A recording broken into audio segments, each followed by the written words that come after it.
मनोज जरांगे पाटील यांनी मराठा आरक्षणासाठी मराठा बांधवांना या आंदोलनासाठी मुंबईला येण्याचे आवाहन केलंय। यास प्रतिसाद देत सोलापूर सकल मराठा समाजाने सोलापुरातून 25,000 वाहने घेऊन जाण्याचा निर्णय घेतलाय। यात दुचाकी, चारचाकी, माल वाहतुकीची वाहने, ट्रॅक्टर, पाण्याचे टँकर व घेऊन समाज बांधव मुंबईच्या दिशेने गुरुवारी 28 ऑगस्ट रोजी सकाळी 10 वाजता छत्रपती संभाजी महाराज यांच्या पुतळ्यास अभिवादन करून मुंबईच्या दिशेने निघणार आहेत।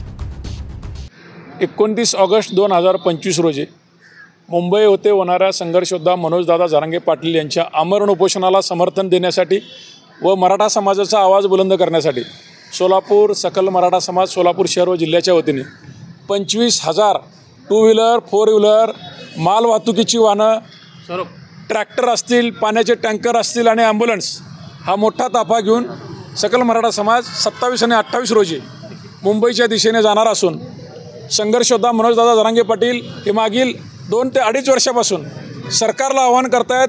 7 ते 8 वेळा उपोषण केले तरी हे गेंड्याच्या कातडीचं सरकार आम्हाला न्याय देत नाही आहे। संविधानातलं जिथं 58 लाख नोंदी सापडल्या तरीही आरक्षण द्यायची मराठा समाजाला भूमिका सरकारची दिसत नाही।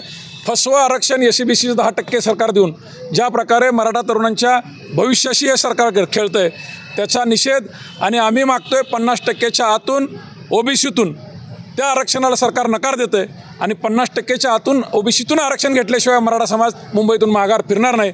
सरकारला अजूनही वेळ गेलेली नाही, अजूनही 2 दिवस त्यांच्याकडे आहेत। आमच्या सर्व मागण्या मान्य कराव्या, अन्यथा होणारे जे काय परिणाम आहेत त्याला सरकारला सामोरं जावं लागलं आणि ते होणाऱ्या परिस्थितीला सरकार जबाबदार असेल।